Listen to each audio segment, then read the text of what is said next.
I have to say, I really wasn't expecting Cho'Gath to vote against Project Stusha.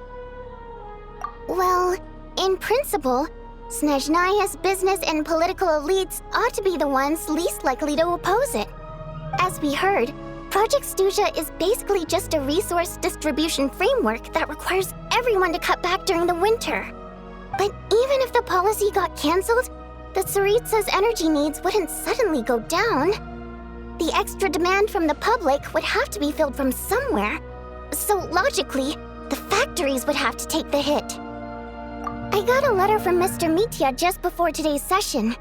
He said he's confirmed that there are issues around overtime and excessive energy consumption at the Iskra manufacturing plant. In a situation like this, once the Rooster receives the report, he'll order the factory to halt production and submit to an investigation before issuing a penalty. But that's a week-long process, and thus didn't make it onto the Vetcha agenda this time. I don't think he suspects anything so far. Exactly. And as you know, he's a very selfish person. I was originally gonna try and flip him after he received notice of the official sanctions. My plan was to convince him that the whole thing was completely unfair. Rather than just sit back and take the hit while his factory stopped production, he'd be better off voting to end Project Stusha. At least that way, no one else would be able to make any money either, because all the factories would suddenly have more limited energy to work with. But now, he's already voted against it, which means someone must have used more forceful means to change his vote, just like with everyone else who flipped. Yeah, no one knows why Lilac is so obsessed with ending Project Stusha, but by the looks of it, he's inching closer and closer to success. Lilac must have strong motivations, given how he'll stop at nothing to achieve his goal. Maybe he knows the full truth of Project Stusha. Maybe my next step should be to focus on him. Oh, right. What are your plans for the rest of the day? Shall we head out? Hey, comrade. I noticed you were here during the debate. I didn't take you for a political enthusiast. Greetings, Harbingers. I just happened to have some free time today, and my new friend here thought it might be fun to check out the Vetcha. Ah, Odette must have introduced you. Looks like you two are getting along pretty well. I'll leave you to catch up. I should head back to the troop. Sure. Break a leg and all that.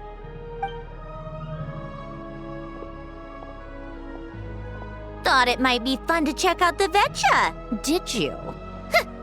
Things are never that simple with you, Traveler. There's no way you're here for kicks and giggles. Tell me I'm wrong. Oh, yeah.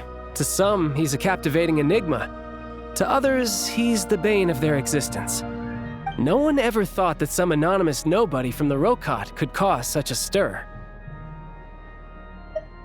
Huh? You want to look into Lelik? Then I'm sure his days of anonymity are numbered. What do you think, Sandrone? Fine by me, I guess. If the Traveler actually manages to expose Lelik, it'll be doing Pulcinella a favor. In return, it seems fair to let him in on what we've learned so far. My thoughts exactly. Sharing is caring, after all. Head back to Glupov and grab the files on Lelik. It's easier to just pull the records than go through the rigmarole of getting the Traveler a visitor's permit. As you command, child, sir. In that case, since we're going to be waiting anyway, I'll have someone brew a pot of black tea.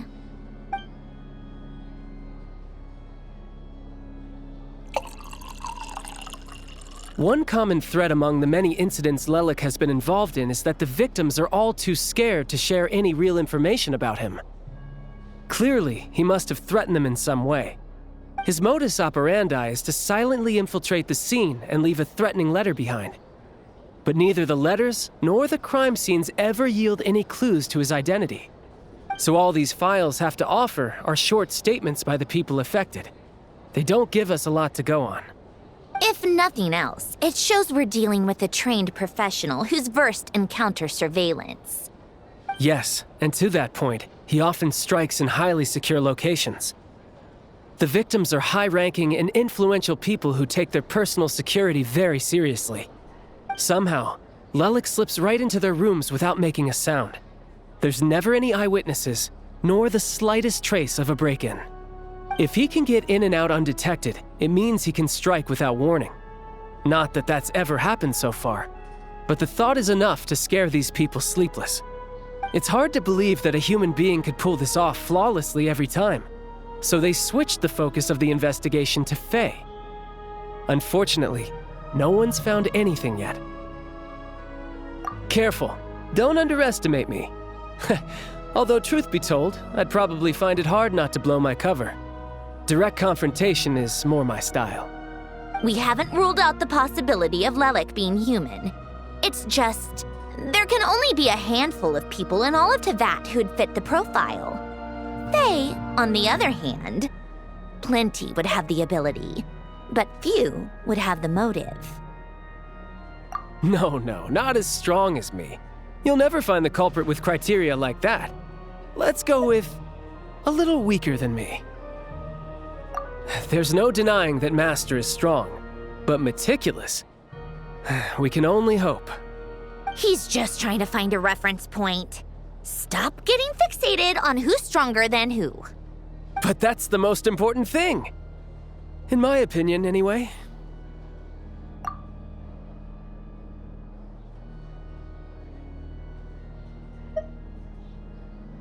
Odette? Yeah, that seems about right. Her skills are solid, and she's always calm under pressure. Except she's Fatui, so the likelihood of her working against us is pretty low. But yeah, much more accurate than your previous example at least. No, wait a moment. Maybe we should interrogate that assumption. What do you mean? Which assumption? Her Fatui identity doesn't necessarily exonerate her. And when you think about it, the Rokot would be precisely what she needs to conceal her identity. Plus, she wouldn't need to be such a pro at covering her tracks. She'd already know where the Fatui will be and when, so she could choose the perfect time to act. Oh, yikes. I was just thinking out loud. Why is this starting to sound like such a convincing theory? Still, what reason could Odette possibly have for trying to call off Project Stuja? Arlecchino would be the best person to ask. She knows Odette best.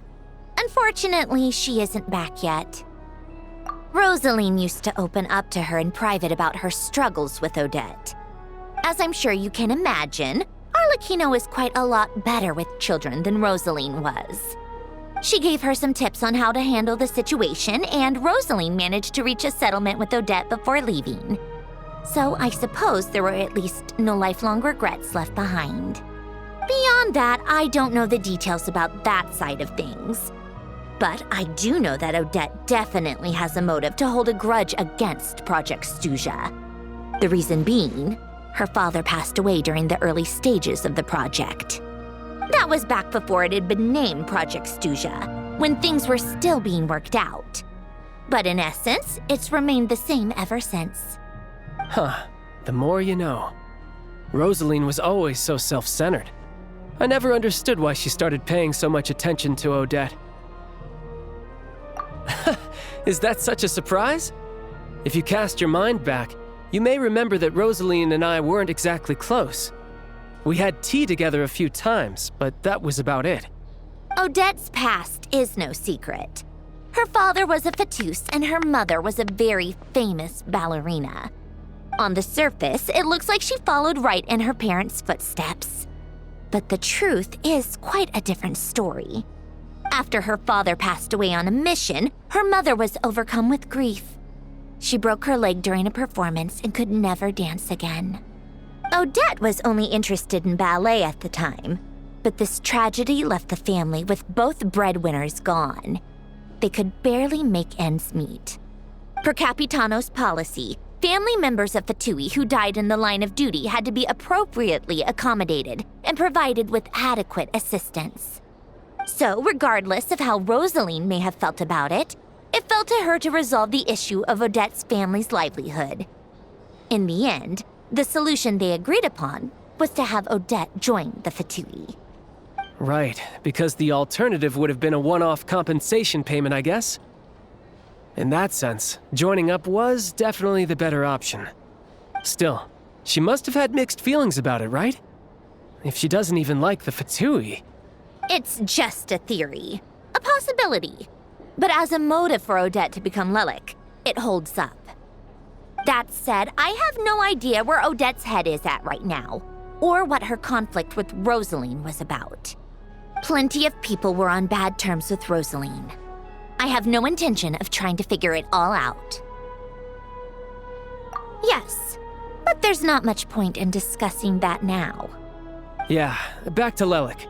Since our investigations so far have turned up next to nothing, we've got nothing to lose by trying a new angle.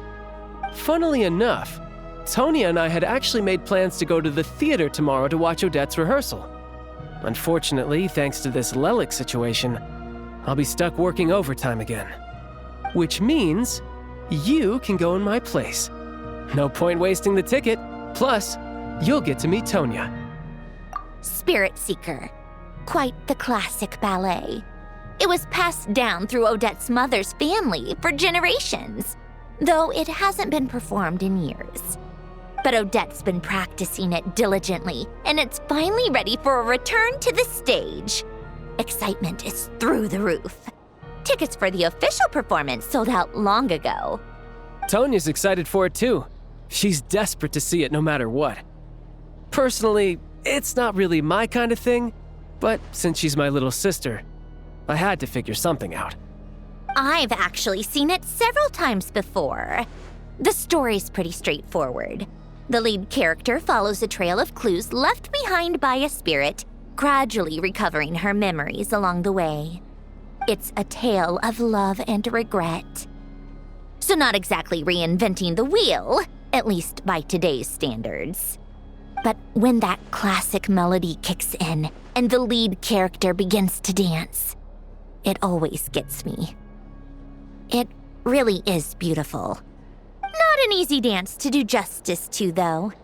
I know it's always been Odette's dream to perform this piece, but I'm not sure she's really ready.